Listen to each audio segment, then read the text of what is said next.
ವಾಲ್ಮೀಕಿ ಹಗರಣಕ್ಕೆ ಸಂಬಂಧಪಟ್ಟಂತೆ ಮುಖ್ಯಮಂತ್ರಿಗಳ ವಿರುದ್ಧ ತನಿಖೆ ಆಗಬೇಕು ಅನ್ನೋದಕ್ಕೆ ಸಂಬಂಧಪಟ್ಟಂಗೆ ಮನವಿ ಆಗಿದೆ.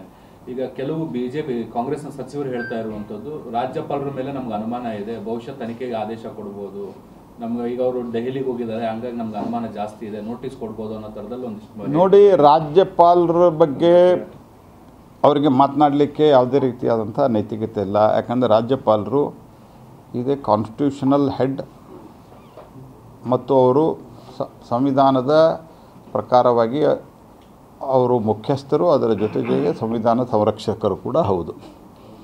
ಹಾಗಾಗಿ ಯಾವುದೇ ಗಂಭೀರ ಸ್ವರೂಪದ ಆರೋಪಗಳು ಬಂದಾಗ ರಾಜ್ಯಪಾಲರು ವಿಚಾರಣೆಯನ್ನು ಮಾಡ್ತಾರೆ. ವಿಚಾರಣೆನೇ ಮಾಡಬೇಡ ಅಂತನ್ನುವಂಥ ಈ ಏನು ಮಾನಸಿಕತೆ ಇದೆ, ಯಾರು ಭಯದಲ್ಲಿ ಅವ್ರು ಯಾಕೆ ಅಷ್ಟು ಭಯದಲ್ಲಿದ್ದಾರೆ? ಹಾಗಿದ್ದರೆ ನಿಮ್ಮನ್ನೇನು ಇಮಿಡಿಯೇಟಾಗಿ ಕರ್ಕೊಂಡು ಹೋಗಿ ಜೈಲಿಗೆ ಹಾಕ್ತಾರಂತ ಯಾರಾದರೂ ಹೇಳಿದ್ದಾರಾ? ಹಂಗೆ ಯಾರು ಹೇಳಿಲ್ಲಲ್ಲ. ಆ್ಯಂಡ್ ನಮ್ಮನ್ನು ಎನ್ಕ್ವೈರಿನೇ ಮಾಡಬಾರ್ದು. 189 ಕೋಟಿ ರೂಪಾಯಿಯ ಒಟ್ಟಾರೆ ಒಂದು ಹಗರಣ ಇದು. 189 ಕೋಟಿ ರೂಪಾಯಿದಲ್ಲ, ಬರೀ 89 ಕೋಟಿ ರೂಪಾಯಿ ತಿಂದೀವಿ ನಾವು ಅಂಥೇಳಿ ಮುಖ್ಯಮಂತ್ರಿಗಳು ವಿಧಾನಸೌಧದಲ್ಲಿ ಒಪ್ಪಿಕೊಂಡಿದ್ದಾರೆ. ಏನು 99 ಕೋಟಿ ತಿಂದೀವಪ್ಪ ಅಂತ ಹೇಳಿದ್ದಾರೆ ಅವರು, ಇಲ್ಲ ಅಂತೇನು ಹೇಳಿಲ್ಲಲ್ಲ ಅವರು.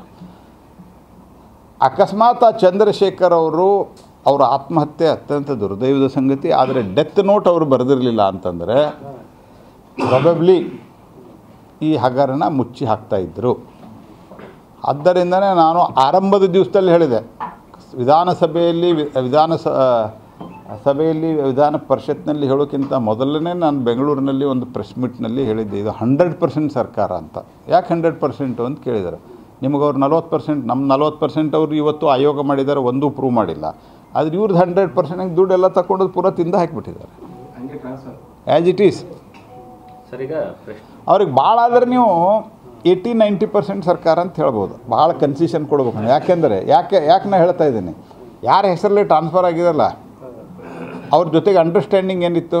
ಈಗ ಸಪೋಸ್ ಈಗ ಇವರಿಗೆ ಟ್ರಾನ್ಸ್ಫರ್ ಆಗಿದೆ ಅಂತಂದರೆ ಇವ್ರಿಗೆ 10,000 ರೂಪಾಯಿ ಟ್ರಾನ್ಸ್ಫರ್ ಆಗಿದ್ದರಿಂದ 2,000 ರೂಪಾಯಿ ಇವ್ರು ಇಟ್ಕೊಂಡು ಉಳಿದದ್ದು 8,000 ಅವ್ರು ಕೊಡ್ಬೇಕಂತ ಒಂದು ಅಂಡರ್ಸ್ಟ್ಯಾಂಡಿಂಗ್ ಆಗಿತ್ತು. ಹಿಂಗಾಗಿ 80% ಸರ್ಕಾರ. ಸರಿಗ ನೀವು ಇದೇ ವಿಚಾರಕ್ಕೆ ಸಂಬಂಧಪಟ್ಟಾಗೆ ರಾಜ್ಯಪಾಲರ ಅನುಮತಿ ಕೊಡೋ ವಿಚಾರದಲ್ಲಿ ಕಾಂಗ್ರೆಸ್ನವ್ರು ಹೇಳ್ತಾ ಇರುವಂತ ಆರೋಪ ಏನು ಅಂದ್ರೆ, ಈಗ ಬೇರೆ ಬೇರೆ ರಾಜ್ಯಗಳಲ್ಲಿ ವೆಸ್ಟ್ ಬೆಂಗಾಲ್ ಆಗಿರ್ಬೋದು ಅಥವಾ ಕೇರಳ ಆಗಿರ್ಬೋದು ಮತ್ತೆ ಬೇರೆ ಬೇರೆ ರಾಜ್ಯಗಳಲ್ಲಿ ಅವರು ರಾಜ್ಯಪಾಲರು ನೇರವಾಗಿ ಪೊಲಿಟಿಕಲಿ ಇಂಟರ್ವ್ಯೂನ್ ಆಗ್ತಾ ಇದ್ದಾರೆ. ಅದೇ ರೀತಿಯಾದಂತಹ ಪರಿಸ್ಥಿತಿ ಈಗ ರಾಜ್ಯದಲ್ಲೂ ಸಹಿತ ಬರುತ್ತೆ. ಆ ಕಾರಣಕ್ಕಾಗಿ ಇದನ್ನ ಏನಂತಂದ್ರೆ ರಾಜಕೀಯ ಪ್ರೇರಿತವಾಗಿ ರಾಜ್ಯಪಾಲರು ಅವಕಾಶವನ್ನ ಕೊಡ್ತಾರೆ ಅವೇನು ಇನ್ವೆಸ್ಟಿಗೇಷನ್ ಮಾಡೋದಕ್ಕೆ ಅನ್ನುವಂಥದ್ದೇ ಹೇಳ್ತಿದ್ದಾರೆ ಅವರು. ಅಲ್ಲ, ಕೊಡ್ತಾರೆ ಮಾಡ್ತಾರೆ ಮೊದಲನೇ ಯಾಕೆ ನಿಮ್ಗೆ ಕನಸು ಬೀಳ್ತಾ ಇದೆ? ನೀವು ಭ್ರಷ್ಟಾಚಾರವನ್ನು ಮಾಡಿದ್ದೀರಿ, ಹಗರಣವನ್ನು ಮಾಡಿದ್ದೀರಿ, ಅದು ಮುಖ್ಯಮಂತ್ರಿಗಳಿಗೆ ಗೊತ್ತಿದೆ. ಮುಖ್ಯಮಂತ್ರಿಗಳ ಬಾಡಿ ಲ್ಯಾಂಗ್ವೇಜು, ಮುಖಚರ್ಯವನ್ನು ನೋಡ್ರಿ ನೀವು, ಅವ್ರಿಗೆ ಗೊತ್ತಾಗಿದೆ. ಆ ಗೊತ್ತಾಗಿರೋ ಕಾರಣದಿಂದ ಅವರು ಭಯಗ್ರಸ್ತರಾಗಿದ್ದಾರೆ.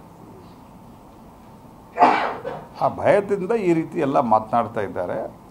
ಮತ್ತು ಸ್ವತಃ ಸಿದ್ದರಾಮಯ್ಯನವರು ಅನೇಕ ಬಾರಿ ನಮ್ಮ ಕರ್ನಾಟಕದ ರಾಜ್ಯಪಾಲರು ಭಾಳ ಅಂದರೆ ಅವರ ಒಂದು ಒಳ್ಳೆತನದ ಬಗ್ಗೆ ಹೊಗಳಿದ್ದಾರೆ. ಈಗ ಯಾಕೆ ನಿಮ್ಗೆ ಡೌಟ್ ಬರ್ತಾ ಇದೆ?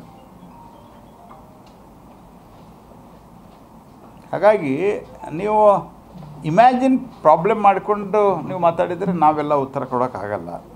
ರಾಜ್ಯಪಾಲರು ಸಮಗ್ರವಾಗಿ ಯಾವುದೇ ನೀವೇ ಕಂಪ್ಲೇಂಟ್ ಕೊಟ್ಟರು ಸಹಿತ ಅವರು ಸಮಗ್ರವಾಗಿ ವಿಚಾರ ಮಾಡೋದು ಅವ್ರ ಕರ್ತವ್ಯ, ಅವ್ರು ಮಾಡ್ತಾ ಇದ್ದಾರೆ. ಸರ್, ಈಗ ಕುಮಾರಸ್ವಾಮಿ ಒಂದು ಸ್ಟೇಟ್ಮೆಂಟ್ ಅನ್ನು ಕೊಟ್ಟಿದ್ರು. ಮೂಡಾ ಹಗರಣದ ವಿಚಾರ ಅಂದ್ರೆ ಅವ್ರ ಸೈಟ್ ವಿಚಾರಕ್ಕೆ ಸಂಬಂಧಪಟ್ಟ ಹಾಗೆ ದಾಖಲೆಗಳನ್ನ ಸ್ವತಃ ಅವರ ಪಕ್ಷದ ನಾಯಕರುಗಳ ಹೊರಗಡೆ ಬಿಟ್ಟಿದ್ದಾರೆ ಅಂತ. ಇದಕ್ಕೆ ನಿಮ್ಮ ಸಹಮತ ಇದೆಯಾ ಅಥವಾ ನಿಮ್ಮದನ್ನ ಯಾವ ರೀತಿಯಾಗಿ ನೋಡ್ತೀರಾ?